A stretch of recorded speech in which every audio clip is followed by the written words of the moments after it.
Good morning dear students. मैं अनुराग शिक्षा के प्रसार यूट्यूब चैनल पे आप सबका स्वागत करता हूं। जैसा कि हम लोग आवर्त सारणी के पी पार्ट को देख रहे थे, पी ब्लॉक को देख रहे थे, नहीं, पी ब्लॉक में हम लोगों ने P1 ग्रुप, P2 ग्रुप देख लिया था। अब हम लोग देखेंगे P3 ग्रुप। ठीक है, तो P3 ग्रुप को ही हम लोग कहते हैं 15वां ग्रुप या तो 5th A ग्रुप कहते हैं। ठीक है, तो चलिए अब हम लोग वहीं पे स्टार्ट करते हैं जहाँ पे हम लोगों ने छोड़ा था। ठीक है, ओके, स्टार्ट नाउ। चलिए, तो हम लोग देख रहे हैं पी ब्लॉक के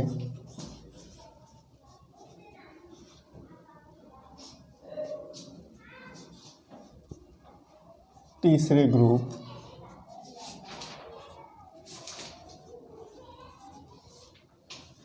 के तत्व, या तो इंग्लिश में अगर कहेंगे तो बोलेंगे, अच्छा, पी ब्लॉक, ब्लॉक को हिंदी में भी आप लिख सकते हैं, इंग्लिश में भी लिख सकते हैं, वही ब्लॉक को ब्लॉक ही लिखा जाता है। P block element, P block element third group.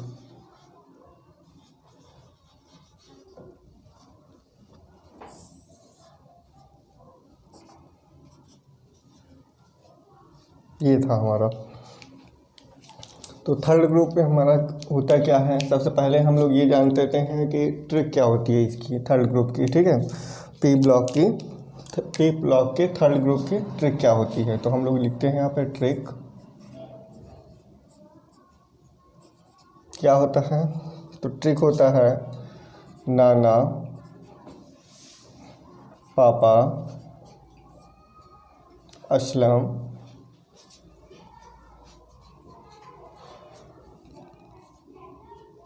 नाना, पापा, असलम सब बीमार,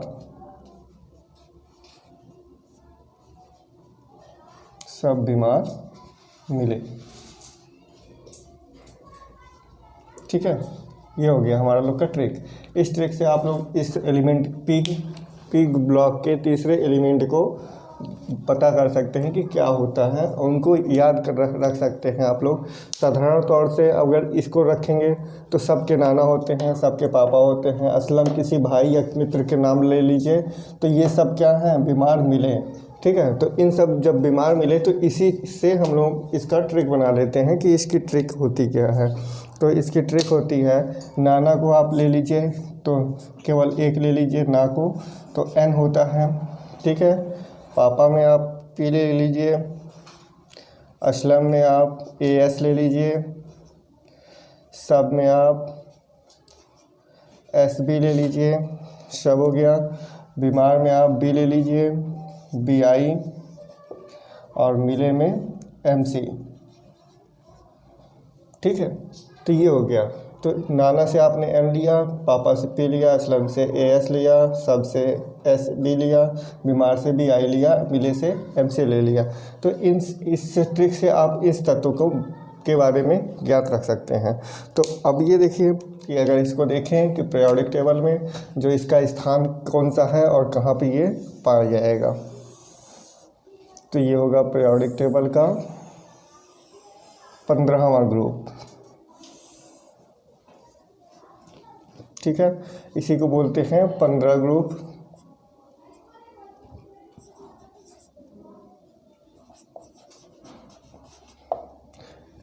या इसी को बोलेंगे 5th ग्रुप। अच्छा, 5th A ग्रुप बोलेंगे। ठीक है, 5th A ग्रुप। ठीक, और इसी को और क्या बोलेंगे, तो इसको और बोलेंगे P3 ग्रुप। इन तीनों नामों से आप इसको बता सकते हैं कि ये ग्रुप कहाँ पे मिलेगा।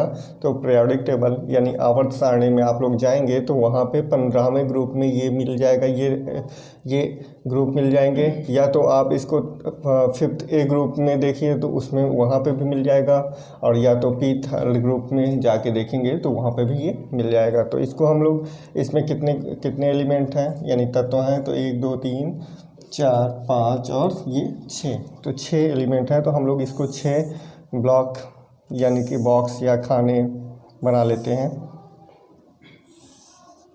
ये हो गया 5th।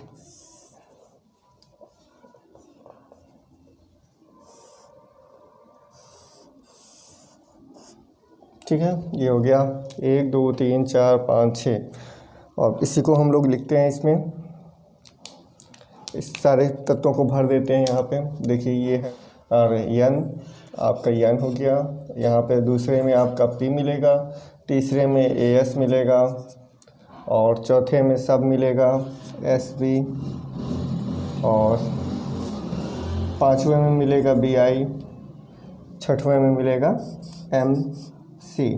अच्छा, इसका नाम देखें तो नाम क्या होगा, तो इन सभी लोगों का नाम क्या है, तो यहाँ पे ये जानते ही हैं आप लोग कि ये क्या है, ये है आपका नाइट्रोजन।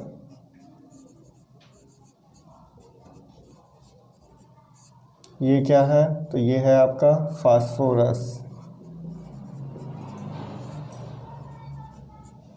ये क्या है, तो ये है आपका आर्सेनिक, आर्सेनिक। ये क्या है, तो ये है आपका Sb है, तो इसको Sb का मतलब एंटीमनी का ये क्या है, लैटिन भाषा में लिखा हुआ है Sb, तो इसको लैटिन भाषा में लिखा है, लेकिन इसको हम लोग जब लिखेंगे तो ये लिखेंगे एंटीमनी, एंटीमनी। और Bi से क्या होगा, तो Bi से होगा बिस्मथ, बिस्मथ। ठीक है, और Mc से क्या होगा, तो Mc से होगा आपका मॉस्कोवियम,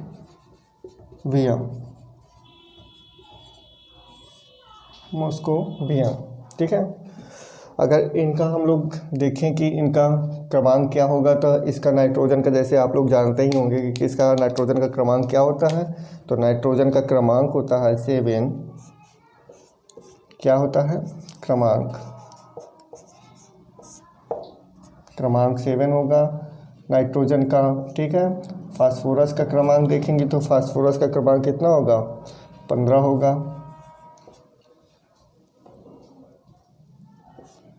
15 हो गया। ये भी इसका क्या है, क्रमांक है।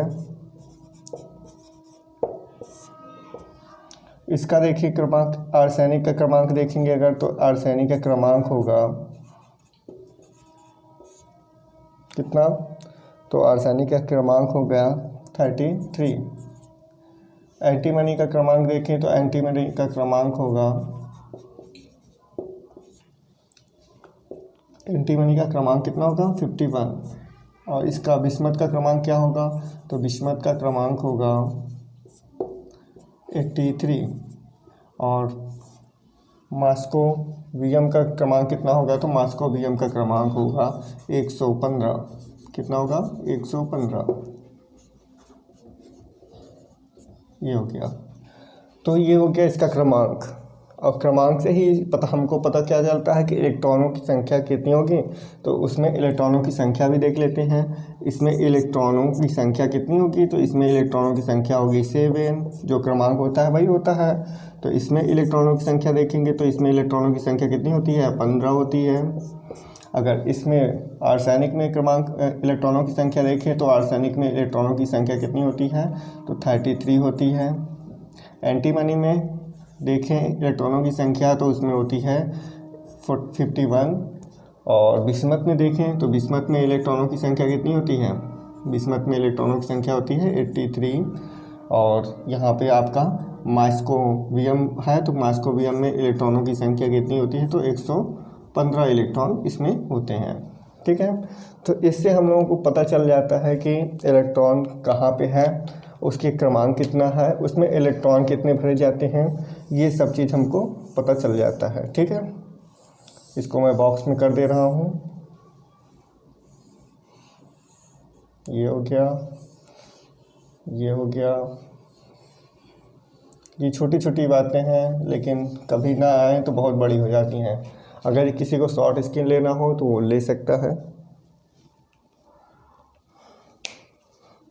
ठीक है, अब इसको मैं रफ करता हूँ और उसके बाद अब हम लोग जाते हैं इसके वैज्ञानिकों के नाम पे कि इनके वैज्ञानिक कौन कौन से कब आविष्कार किए गए हैं और उसके वैज्ञानिक कौन कौन हैं।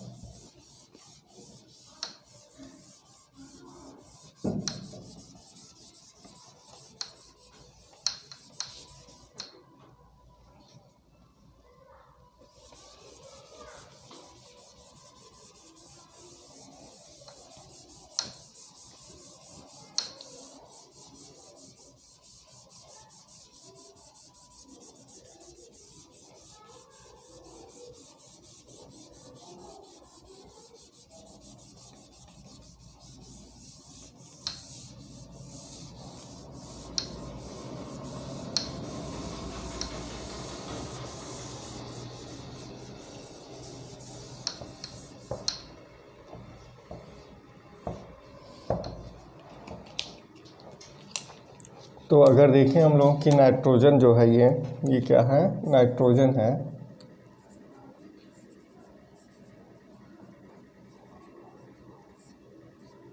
तो नाइट्रोजन की जो आविष्कारक हैं कौन है, तो जो रदरफोर्ड का नाम सुना होगा आप लोगों ने, परमाणु की खोज की थी, तो वही हैं रदरफोर्ड जो हैं वो। इन्होंने किसका खोज किया था, नाइट्रोजन का खोज कर लिया था। कब किया था, तो इसका खोज इन्होंने 1722 ईस्वी में किया था। ठीक है, 1722 ईस्वी में नाइट्रोजन की खोज की थी। किसने किया था, तो इसने किया था रदरफोर्ड ने।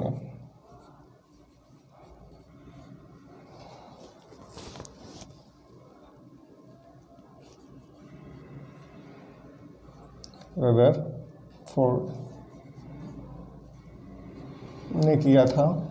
कब किया था, तो 1722 ईस्वी में। ठीक है, तो ये अगर देखा जाए, कभी पूछ लिया जाए कि रदरफोर्ड कहाँ के रहने वाले थे, तो रदरफोर्ड जो हैं वो कहाँ के थे, तो वो थे यूके के रहने वाले, यूनाइटेड किंगडम के निवासी थे।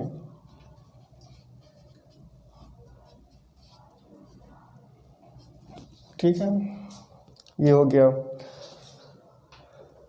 अगर दूसरा देखें हम लोग फास्फोरस में, तो इसको हम लोग फास्फोरस लिखते हैं, फास्फोरस।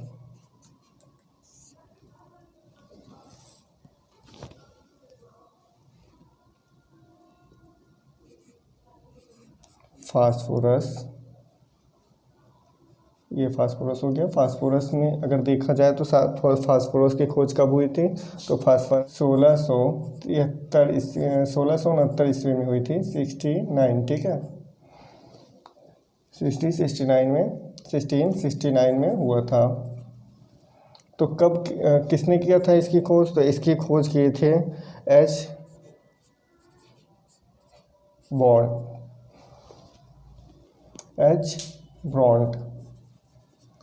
ब्रॉन्ड नाम के वैज्ञानिक ने किया था, जो कि रहने वाले थे आपके जर्मनी के। कहाँ के रहने वाले थे, जर्मनी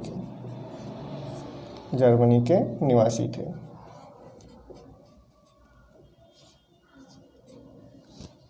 ठीक है, ये हो गया। अगर आर्सेनिक का देखें यहीं पे, अगला हम लोग देखते हैं आर्सेनिक के।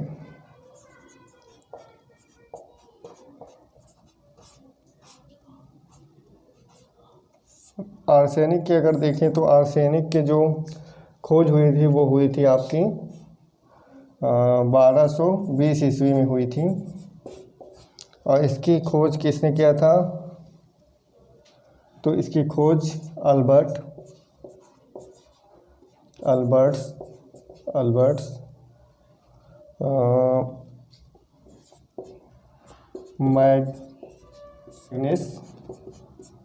मैग्नस ने किया था। तो और ये कहाँ के रहने वाले थे, तो ये रहने वाले थे आपके जर्मनी के। कहाँ के, जर्मनी के। जर्मन के निवासी थे।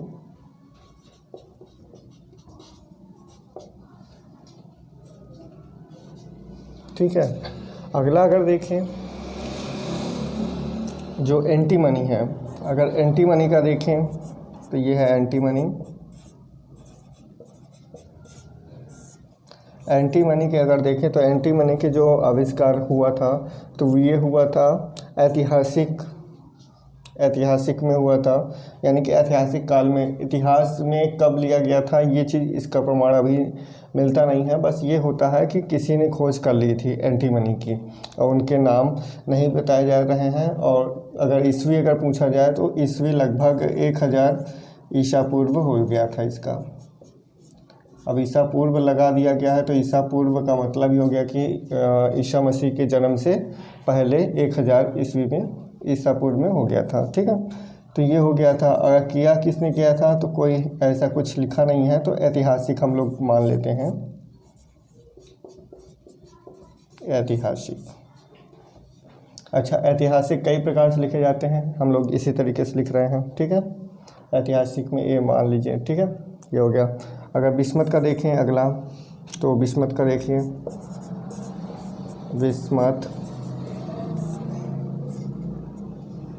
बिस्मत का अगर देखें तो इसके जो प्रमाण जो खोजकर्ता हैं और किसने किए था, तो ये जान लीजिए कि बिस्मत का जो खोज हुआ है वो हुआ है 1753 ईस्वी में। 1753 ईस्वी में हुआ है। और किसने किया है, तो किया है इस बिस्मत की खोज किसने किया है, तो बिस्मत की खोज किया है CF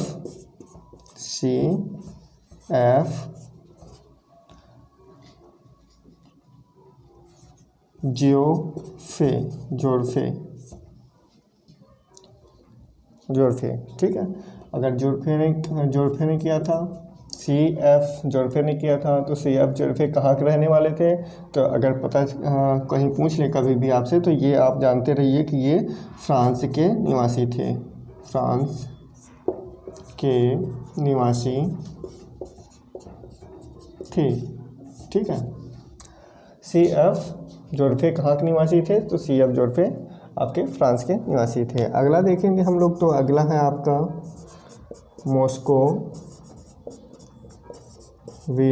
मॉस्कोवियम है।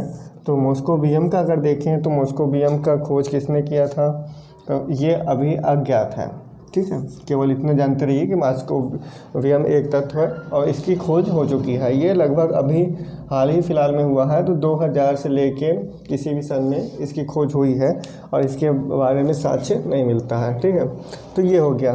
तो अगर इसको भी कोई शॉर्ट स्क्रीन लेना चाह रहे हो तो शॉर्ट स्क्रीन ले लीजिएगा। ठीक है, अब अगला मैं करता हूँ, इसको रफ करते हैं।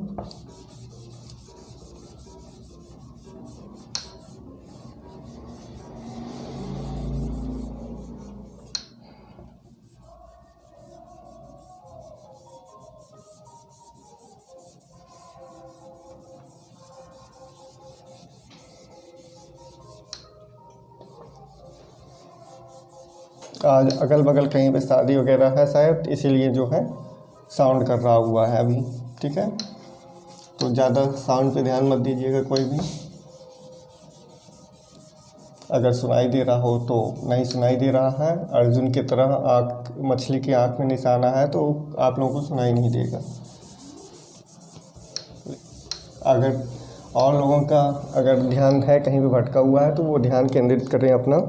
ठीक है, चलिए अगर इसका देखें, नाइट्रोजन का क्रमांक जो हम लोगों ने अभी लिखा हुआ था, कितना लिखा था नाइट्रोजन का क्रमांक, हम लोगों लिखा था 7। फास्फोरस का कितना लिखा था, तो फास्फोरस का हम लोगों ने क्रमांक लिखा था 15। ठीक है, और आर्सेनिक का अगर क्रमांक हम लोग देखें तो हम आर्सेनिक का क्रमांक लिखे थे 33। एंटीमनी का क्रमांक देखें तो एंटीमनी का क्रमांक आप लोगों ने लिखा था 51। और बिस्मत का अगर देखें तो बिस्मत का जो क्रमांक आपने लिखा था वो लिखा था 83। और मॉस्कोवियम का अगर देखें तो मॉस्कोवियम का अगर क्रमांक आप लोगों ने देखा था तो वो देखा था 115। ठीक है, अगर इसका क्रमांक ये हो गया, मतलब इतने इलेक्ट्रॉन इसमें भरे गए हैं या इतने इलेक्ट्रॉन इसमें उपस्थित हैं या इतने इलेक्ट्रॉन इसमें होते हैं, तो इसमें अगर देखा जाए कि इसका परमाणु भार क्या होता है, तो इन सब का परमाणु भार हम लोग देख लेते हैं अब। तो इसमें आप लोग ये जानते होंगे कि जो 1 से 20 तक होता है वो हम लोगों ने देख लिया था कि कैसे होता है। उसका जो मतलब ऑड संख्या या सम संख्या होते हैं तो उसमें ज्येष्ठ उसका 2 गुना होता है, और विषम संख्या होता है तो उसका 2 गुना होके उसमें 1 ऐड होता है, यही हुआ था। लेकिन कहीं कहीं पे कभी कभी ये होता है कि सम संख्या में भी, कि जैसे कुछ ऐसे तत्व आपको मिलेंगे जो कि सम संख्या में उसके स्क्वायर करने के बाद भी, मतलब 2 गुना करने के बाद भी उसमें कुछ ऐड होते हैं, वो भी आप लोग याद करेंगे। ऐसे कुछ कुल 5 होते हैं जिनको हम लोग जब मेरी लास्ट क्लास इसमें चलेगी इसकी तो हम उसमें आपको बता देंगे, ठीक है। तो अभी इस पे हम लोग आते हैं और इसी पे ध्यान देते हैं, केंद्रित करते रहिए। तो इसका जो ये नाइट्रोजन का है, तो नाइट्रोजन का परमाणु भार होता है, परमाणु भार यहाँ पे लिख लीजिए, परमाणु भार। तो नाइट्रोजन का जो परमाणु भार होता है वो होता है 14.0067, अर्थात अगर इसको टोटल करें तो केवल 14 AMU एटॉमिक मास यूनिट होता है, ठीक है, ये होता है। अगर इसका देखें, फास्फोरस का देखें, तो फास्फोरस का भी कितना होता है, तो फास्फोरस का होता है 30.37। ये अपवादों में से एक है ना, 7 का 7 का 2 गुना किया जाता है, ये एक अपवाद है। इसके बारे में भी हम लोग जब लास्ट क्लास होगी तो उसमें हम लोग देखेंगे। जबकि यहाँ पे जानते हैं आपका क्या होना चाहिए था, यहाँ पे होना चाहिए था 15 एटॉमिक मास होना चाहिए था। क्यों होना चाहिए था, क्योंकि हम लोग जानते हैं कि ये क्या है, ये विषम संख्या है, और विषम संख्या का जब हम लोग निकालते हैं तो क्या होता है, तो जो संख्या होगी उसी को हम लोग करते थे, मतलब जैसे कोई भी संख्या है, तो जैसे ये ही है, हम लोग ले लेते हैं कि 7 है, तो 7 को हम लोग क्या करते हैं, 2 गुना करते हैं और उसमें 1 ऐड कर देते थे। तो ये होना चाहिए था इसका 2 दूनी 7 दूनी 14 और 1 15 होना चाहिए था। लेकिन ये क्या है, एक अपवाद क्षेत्र में आता है, इसीलिए इसका क्या है 14 इलेक्ट्रॉनिक मास यूनिट है। और यहाँ पर देखिए अगर तो 30.9737 होता है इसका। अगर इसका देखें हम लोग तो इसको, ये देखिए 5 से अधिक है ना, तो 5 से अधिक है तो इसमें 1 ऐड कर देते हैं, तो सीधी सिंपल सी बात है कि 31 एटॉमिक मास यूनिट होगा, ठीक है। और इसका हम लोग निकाल लेते हैं कि कैसे होगा। तो इसका जानते ही हैं आप लोग, अभी जैसे कि हम लोगों ने निकाला, यहाँ पे स्क्वायर किया, तो यहाँ पे जो संख्या होगी तो कितनी संख्या है, यहाँ पे 15 है तो 15 लिख लीजिए, इंटू 2 कर दीजिए, 15 इंटू कितना कर दीजिए, 15 इंटू 2 कर दीजिए और प्लस 1 कर दीजिए, तो कितना हो गया 31 आया। तो 31 का यहाँ पे मिला ना, ठीक है, ये मिला आपको, ये होता है। और आर्सेनिक का अगर देखें तो आर्सेनिक का अगर आप देखें तो कितना होता है, 74.9216 होता है, जिसको हम लोग अगर देखें तो 75 एटॉमिक मास यूनिट लिखते हैं, ठीक है, ये हो गया। अगर हाँ, तो ये वाला रूल जो हम लोग निकाल रहे हैं यहाँ पे कि कोई भी संख्या हो, जो संख्या हो उसका स्क्वायर यानी कि क्रमांक होगा वो स्क्वायर कर उसका 2 गुना कर दीजिए और +1 कर दीजिए। केवल और केवल 1 से 20 तक के ही एटॉमिक आइटम्स के नामों में आ सकता है, भार में आ सकता है। एटॉमिक मास यानी कि परमाणु भार के अंतर्गत ही आएगा। उसके अलावा अगर आप 20 के बाद 21वां निकालना चाह रहे हैं तो ये सूत्र काम नहीं करेगा, ये आप लोग जानते रहिए, ठीक है। ये हो गया। आगे हम लोग देखते हैं कि एंटीमनी का जो ये 51 है, तो 51 का कितना होगा, तो इसका होगा 121.75। अब इसका भी आप लोग देख ही रहे हैं यहाँ पे कि इसमें 5 से अधिक है, तो इसको 1 ऐड कर लीजिए इसमें, तो ये हो जाएगा 122 एटॉमिक मास यूनिट, ठीक है। ये हो गया। अगर बिस्मथ का देखें तो बिस्मथ का आपका होता है 208.9804 ये होता है। अगर इसको निकालेंगे तो ये होगा आपका 5 से अधिक है, इसलिए इसको हम लोग सीधा सीधा निकाल देते हैं कि 209 एटॉमिक मास यूनिट। ठीक है, ये हो गया। अगला वाला देखते हैं जो मॉस्कोवियम है हमारा। मॉस्कोवियम का क्या होगा, तो मॉस्कोवियम का होगा 290 एटॉमिक मास यूनिट, इतना माना गया है। ठीक है, ये हो गया। तो इसका भी अगर शॉर्ट स्किन कोई करना चाह रहा हो तो कर लीजिएगा, लेकिन ये समझ लीजिएगा ये वाली रूल जो हम लोग लगाए हैं, यानी कि ये जो अगर देखें कि उसका क्रमांक किससे हम लोग देखते हैं, तो क्रमांक जो हो गया कोई भी तत्व है उसका क्रमांक को हम लोग करते हैं कि Z इंटू, मतलब ये है क्या, परमाणु क्रमांक, जो ये हम लोग दर्शाते हैं ना, ये देखिए ये है परमाणु क्रमांक है ये, तो इसी को हम लोग Z से दिखाते हैं, डिनोट करते हैं। ठीक है, प्रदर्शित करते हैं, Z से प्रदर्शित करते हैं। तो Z इंटू 2 + 1 इस तरीके का ये सूत्र होता है। इस सूत्र के अकॉर्डिंग आप लोग कितना निकाल सकते हैं, तो इस सूत्र के अकॉर्डिंग आप लोग केवल और केवल 1 से लेके 20 तक के परमाणु क्रमांक वाले परमाणु भार निकाल सकते हैं। ठीक है, ओके। तो ये हो गया आप लोगों का, ये आप लोग जानते रहिए कि ये आपका सूत्र है। तो ये क्या है, Z है, Z इंटू 2 + 1। इस तरीके से आप लोग इसका किसी भी परमाणु भार अगर याद करना हो तो ये आप लोग याद कर सकते हैं, लेकिन इसमें 5 अपवाद होते हैं जो कि हम लोग आगे चल के बताएंगे आपको, जैसे ही ख़त्म होगा वैसे ही। ठीक है, ठीक है, ओके। इसको भी शॉर्ट स्क्रीन कर लीजिए आप लोग। ठीक है, चलिए मैं रफ करता हूँ और अब चलते हैं हम लोग एटॉमिक कॉन्फ़िगरेशन से। अब हम लोग चलते हैं एटॉमिक कॉन्फ़िगरेशन की ओर, मतलब एटॉमिक इलेक्ट्रॉनिक विन्यास की ओर। ठीक है,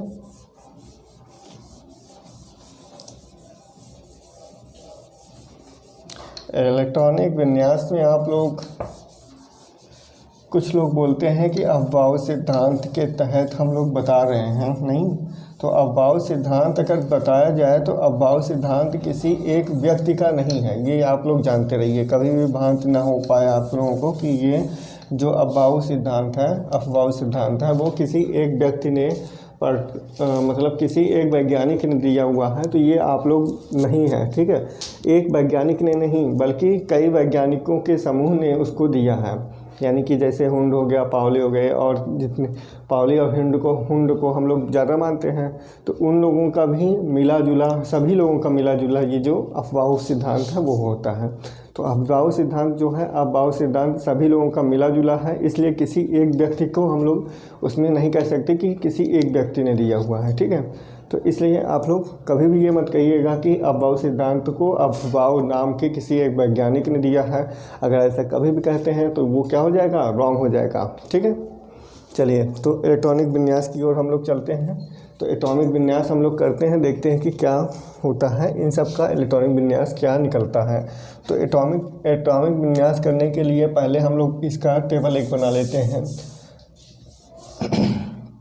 इसका क्या, एक सारणी बना लेते हैं। तो सारणी क्या है, 1s 2s 2p 3s 3p 3d 4s 4p 4d 4f, उसके बाद 5s 5p, ये 5 है, 5d, ये है 5f, ये क्या है 6s 6p 6d 6f, ठीक है, 7s 7p 7d 7d के बाद 7f, इस तरीके के आ गया। इस तरह से होता है हमारा लोग का, और इसको हम लोगों ने जैसा कि आप लोगों ने पहले देखा हुआ है कि कैसे इसका चलते हैं। तो ये हमारा लोग का पथ होता है,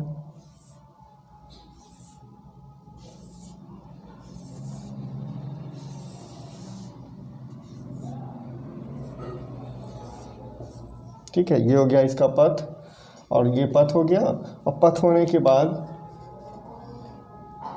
यहाँ पर मिस हो गया, चलिए ये पथ हो गया। और ये पथ होने के बाद अगर इसमें हम लोग देखें कि इसका कैसे चलेंगे, तो ये तो हम लोग ऊपर से नीचे चल ही चुके हैं। अब इसको हम लोग डॉट डॉट करके यहाँ से मिला देते हैं, तो जिससे ये पता चल जाता है कि इसको हम लोग कैसे कैसे चलना है। और यह इसी तरीके से हम लोग इसमें फिल करते हैं कि कैसे कितने इलेक्ट्रॉन किस में कैसे भरे जाएंगे। और जैसे कि आप लोग जानते ही हैं कि एस पी और डी जो ये आपके बने हुए हैं SPDF, तो एस में कितने सबसे अधिक मैक्सिमम इलेक्ट्रॉन कितने भरे जाएंगे, तो एस में जो है मैक्सिमम इलेक्ट्रॉन आपके कितने भरे जाएंगे, तो 2 भरे जाएंगे। पी में कितने भरे जाएंगे मैक्सिमम इलेक्ट्रॉन, पी में आपके भरे जाएंगे 6। डी में आपके इलेक्ट्रॉन मैक्सिमम कितने भरे जाएंगे, तो डी में आपके भरे जाएंगे 10। और एफ में कितने भरे जाएंगे, तो एफ में मैक्सिमम इलेक्ट्रॉन आपके भरे जाएंगे कितने, तो वो भरे जाएंगे 14। ठीक है, ये आप लोग जानते होंगे। अगर अच्छा इसको निकाला कैसे जाता है, तो अगर देखा जाए तो अगर देखें हम लोग कि कैसे निकाला जाता है, तो आप लोग जानते होंगे कि कैसे निकाला जाता है। मैंने पिछली वाली कक्षा में बताया था, दोबारा बता दे रहा हूँ कि जैसे ये हो गया एस हो गया ना, तो एस में अगर देखें कि कक्षक कितने होते हैं, एस और सबसेल में सब ऑर्बिट में एस सब ऑर्बिट में कितने कक्षक होते हैं, तो 1 कक्षक होते हैं। पी सब ऑर्बिट में कितने होते हैं, तो पी सब ऑर्बिट में आपके 3 कक्षक होते हैं। डी सब ऑर्बिट में कितने कक्षक होते हैं, तो 5 होते हैं। एफ सब ऑर्बिट में कितने कक्षक होते हैं, तो एफ सब ऑर्बिट में आपके 7 कक्षक होते हैं। और सभी कक्षक में कितने इलेक्ट्रॉन भरे जाते हैं, 2 इलेक्ट्रॉन भरे जाते हैं। तो एस सब ऑर्बिट में 1 कक्षक होता है, जिसके कारण उसमें 2 इलेक्ट्रॉन भर गए, तो 2 इलेक्ट्रॉन हो गया। पी सब ऑर्बिट में कितने होते हैं, यानी कि सब ऑर्बिट का मतलब हो गया उप कक्षक, तो पी सब ऑर्बिट में कितने होते हैं, तो 3 कक्षक होते हैं। ठीक है, तो मेरा कहने का मतलब ये है कि सब ऑर्बिट की बात कर रहे हैं ना, तो यहाँ पे ऐसे बना लेते हैं। सब ऑर्बिट में इसमें 1 कक्षक हो गया, और इस वाले में पी वाले में देखें कितना होगा, तो पी वाले में होगा 3, और डी वाले में कितना होगा, डी सब ऑर्बिट में 5 होगा। 1 2 3 4 5, और यहाँ पे एफ सब ऑर्बिट में कितना होगा, तो एफ सब ऑर्बिट में 7 होंगे कक्षक। कितने होंगे, 1 2 3 4 5 6, 1 2 3 4 5 6 7, ये हो गया।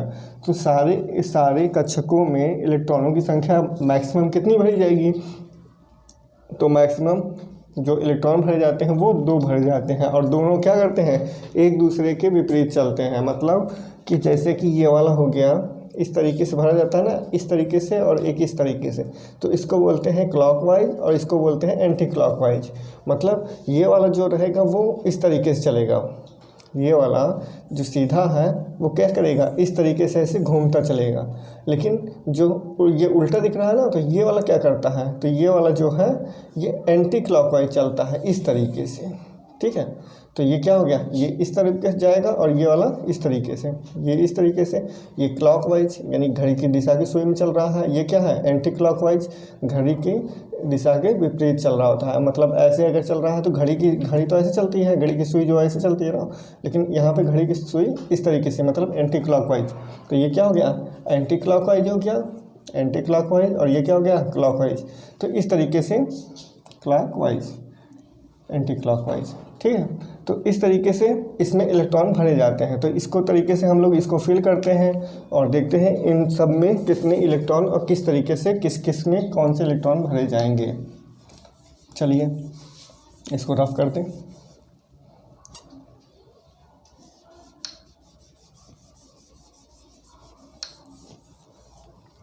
तो अब इसको देखते हैं हम लोग। तो यहाँ पे देखिए 7 है ना, इसमें नाइट्रोजन के जो प्रतीक है, तो प्रतीक अगर देखा जाए तो यहाँ पे लिखा हुआ है। प्रतीक के बारे में कभी भी मतलब कंफ्यूज मत होइएगा। ये क्या है, नाइट्रोजन का ये है, फास्फोरस का P है, आर्सेनिक का AS है, एंटीमनी का SB है, बिस्मथ का BI है, मॉस्को वीएम का क्या है, एमसी है, मॉस्को वीएम का एमसी है, ठीक है। तो ये हो गया। आगे हम लोग चलते हैं, इसमें देखते हैं कि इसमें इलेक्ट्रॉनों की संख्या कितनी है, 7 है, 15 है, 33 है, 51 है, 83 है, 115 है, ठीक है। तो ये हो गया। तो इसमें अब हम लोग देखते हैं कि कैसे भरते हैं। तो जैसा कि आप लोग जानते हैं कि एस में 2, पी में 6, डी में 10, डी में 10 और एफ में 14 इलेक्ट्रॉन भरे जाते हैं। तो यहाँ पे 7 है, तो 7 को हमको भरना है। तो सबसे पहले जो इनकी एनर्जी जो है सबसे कम किसकी एनर्जी है, 1s की है, फिर उसके बाद इसकी है, फिर इसकी है, फिर इसकी है, फिर इसकी सबसे कम है, इसकी कम है, फिर इसकी कम है, फिर इसकी। इस तरीके से हम लोग इसमें एनर्जी लेवल इसमें दिखाते हैं कि किसकी सबसे कम है। तो कम से अधिक की ओर हम लोग जाते हैं, वही यहाँ पे इलेक्ट्रॉनिक विन्यास किया जाता है, ठीक है। तो यहाँ पे हो गया 1s2, यहाँ पे 2s2। आगे हम लोग देखेंगे क्या होगा, यहाँ पे 2p6 होता है, इलेक्ट्रॉनों की संख्या 6 है, लेकिन हमारे पास है कितने इलेक्ट्रॉन, तो हमारे पास इलेक्ट्रॉनों की संख्या केवल 7 है। तो 7 है तो 2 2 4 और यहाँ पे कितने बचे, 3 बचा, तो इसलिए यहाँ पे p हम लोग यहाँ पे 3 रख देंगे, ठीक है। तो ये हो गया। अगर अगला वाला देखें तो यहाँ पे क्या होगा, तो देखिए यहाँ पे क्या होगा, यहाँ पे जो है 15 है इलेक्ट्रॉन, तो यहाँ पे होगा 1s2, 2s2, 2p6, 2p6 के बाद क्या आएगा 3s2, 3s2 के बाद यहाँ पे क्या आ गया 3p आ गया। अब 3p आ गया है तो 3p में आप लोग ये बताइए कि इलेक्ट्रॉनों की संख्या कितनी भरी जाएगी, कमेंट में बताइएगा, ठीक है। अब मैं बता तो रहा ही हूँ तो बता देता हूँ, ठीक है। तो यहाँ पे देखिए इलेक्ट्रॉन की संख्या 15 है, इसकी किसकी होती है, इसकी होती है 6। तो यहाँ पे हम लोग को 15 है, तो यहाँ पे कितना हो गया 2 2 4 और 6 10, 10 2 12, बचा कितना 3। इसलिए हम लोग यहाँ पे इलेक्ट्रॉन की संख्या कितनी देते हैं, 3 देते हैं, ठीक है। ये हो गया। अगला वाला देखते हैं आर्सेनिक का।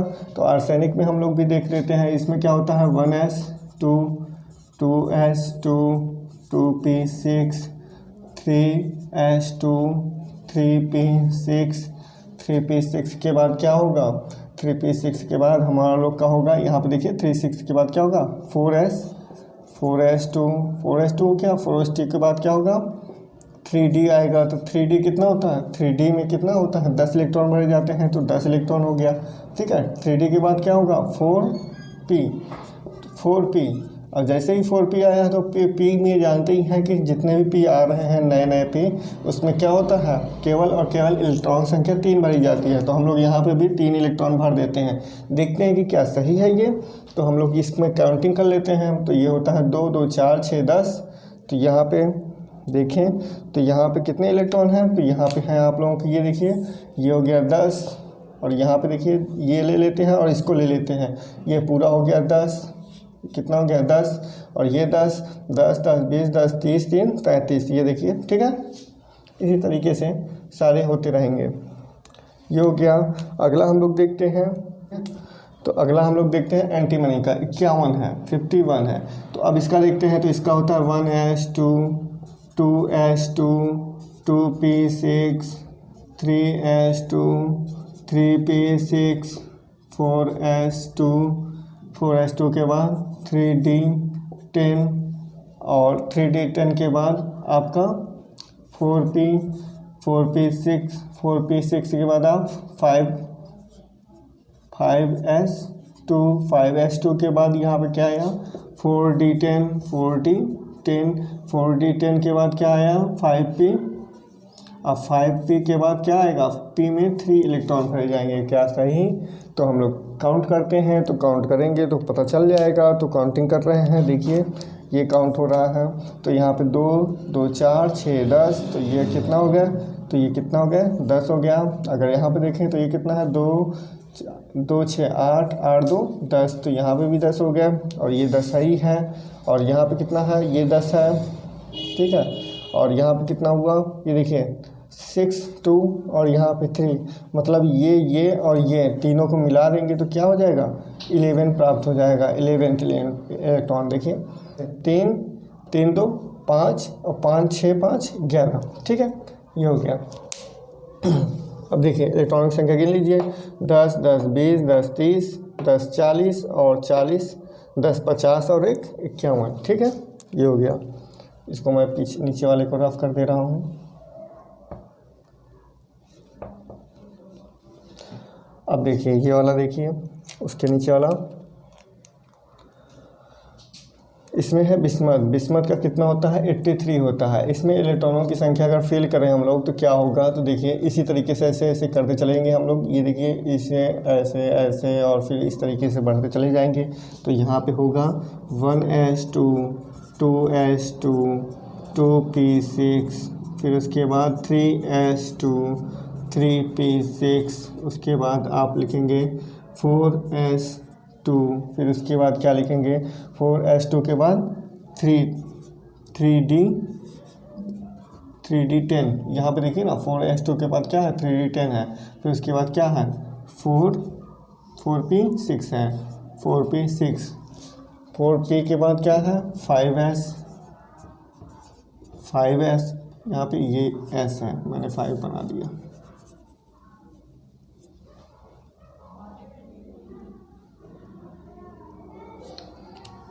5s, ठीक है, 5s2 हो गया। 5s2 के बाद इधर हम लोग जाएंगे तो यहाँ पे होगा 4d10 हो जाएगा। 4d10 के बाद 5p है तो 5p कितना होगा, 5p6 हो जाएगा। 5p6 के बाद हमारा लोग का आएगा 6s2 हो जाएगा। 6s2 के बाद हम लोग इधर आएंगे तो यहाँ पे हम लोग देखेंगे कि f वाला ब्लॉक, f वाला सब ऑर्बिट चलने लगा। तो f में सब ऑर्बिट में कितने इलेक्ट्रॉन भरे जाएंगे, मैक्सिमम 14 भरे जाएंगे। तो यहाँ पे हो जाएगा आपका 4 है, हाँ 4f14। फिर उसके बाद 4f14 के बाद आपका 5d आएगा। तो 5d हम लिख देते हैं। 5d कितना होगा, 5d 10 हो जाएगा। यहाँ पे देख लीजिए ये लिखा हुआ है। और फिर यहाँ पे आएगा 6p, यहाँ पे कितना आएगा, यहाँ पे आएगा 6p और यहाँ पे 3। तो देखते हैं इलेक्ट्रॉनों की संख्या गिन लेते हैं तो पता चल जाएगा कि क्या सही है। तो यहाँ पे हम लोग इलेक्ट्रॉनों की संख्या गिनते हैं। तो यहाँ पे देखिए ये क्या है, चलिए इससे गिनते हैं। यहाँ पे देखिए ये हो गया 10, ये हो गया 10, ये 10 है, ये 10 है, ये 10 है, ठीक है, और ये 10 है। और ये देखिए ये भी यहाँ पे 6 है, 6 2 8, मतलब इन दोनों को ले लेते हैं और इसको ले लेते हैं। तो ये भी कितना बन गया, ये भी 10 बन गया। अब इधर का देखिए ये और ये दोनों ले लेंगे तो कितना हो जाएगा, ये 20 हो जाएगा। 14 और 6 20 और ये 10 ही है। तो अब गिन लेते हैं 10 10 20 10 30 10 40 10 50, 50 और 20 50, 20 70 और 70 10 80 3 83, ठीक है, ये हो गया। अगला चलते हैं हम लोग, लास्ट आपका। अगर लास्ट में आप लोग कंफ्यूज मत होइएगा, सबसे ज़्यादा इसी में कंफ्यूज होते हैं लोग, बच्चे, ठीक है। हाँ, तो अब इसका हम लोग देखते हैं। और इसमें देखिए इसका कितना हो गया, इसका होता है 1s2, 2s2, 2p6, उसके बाद 3s2, 3p6, उसके बाद 4s2, 4s2 के बाद होगा 3d10, 3d10 के बाद होगा क्या, 4p6, 4p6 के बाद क्या होगा 5s2, 5s2 के बाद क्या होगा 4d10, 4d10 के बाद क्या होगा 5p6, 5p6, 5p6 के बाद क्या होगा 5p6 के बाद होगा 6s2, 6s2 के बाद क्या होगा 6s2 के बाद होगा 4f14, 4f14 के बाद क्या आएगा 5d10, 5d10 के बाद क्या आएगा 6p6 होगा। 6p6 के बाद क्या आएगा 7s2 होगा। 7s2 के बाद क्या आएगा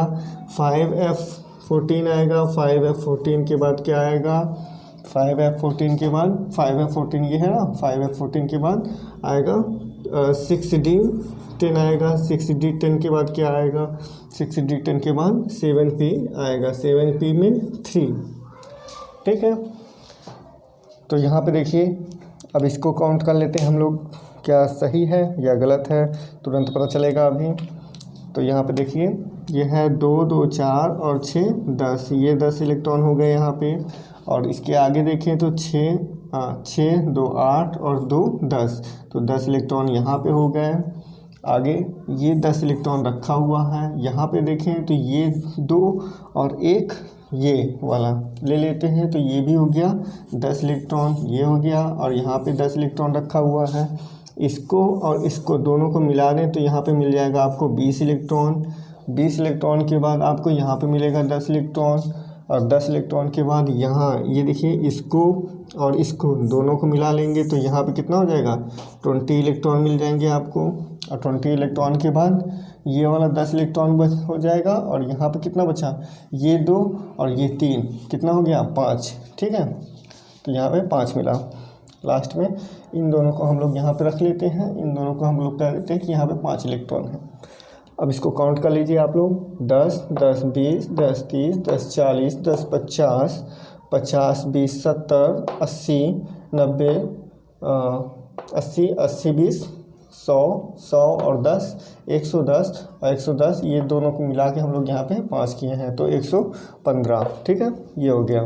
तो इस तरीके से हमारा लोग का ये इनका कंप्लीट होता है इलेक्ट्रॉनिक विन्यास। अगर इसमें हम लोग देखे हैं, यहाँ पे देखे होंगे आप लोग कि यहाँ पे लिखा हुआ P2 ग्रुप, P3 ग्रुप। तो यहाँ पे P3 ग्रुप क्यों कहा जाता है, क्योंकि यहाँ पे ये देखें P के लास्ट में किसी भी तत्वों में या सभी एलिमेंट में जब इलेक्ट्रॉनिक विन्यास किया जाता है तो उसमें मिलता है, सभी इलेक्ट्रॉनिक विन्यास के लास्ट में मिलेगा आपको 3p।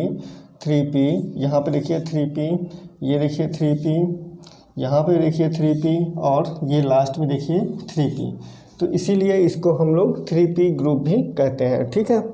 तो ये हमारा लोग का हो गया कंप्लीट 3 ग्रुप का। अब हम लोग अगली क्लास में जब जाएंगे तो वहाँ पे देखेंगे पी ब्लॉक के तीसरे ग्रुप का हो चुका है, हम लोग देखेंगे चौथे ग्रुप का, ठीक है। तो चौथे ग्रुप के तत्वों के बारे में हम लोग देखेंगे। चलिए तो आज हम लोग यहीं पे छोड़ते हैं इसको, आगे हम लोग देखते हैं। और हमारी वीडियो देखने के लिए आप लोग शिक्षा के प्रसार यूट्यूब चैनल को सब्सक्राइब कर लीजिए, और अधिक से अधिक लोग लाइक करिए, सब्सक्राइब करिए, शेयर करिए, क्योंकि आप लोगों के सब्सक्राइब और शेयर और लाइक से हम लोगों का मनोबल थोड़ा सा और बढ़ता है, ठीक है। ओके, तो हम लोग कल फिर मिलते हैं। नमस्कार, शुभ रात्रि।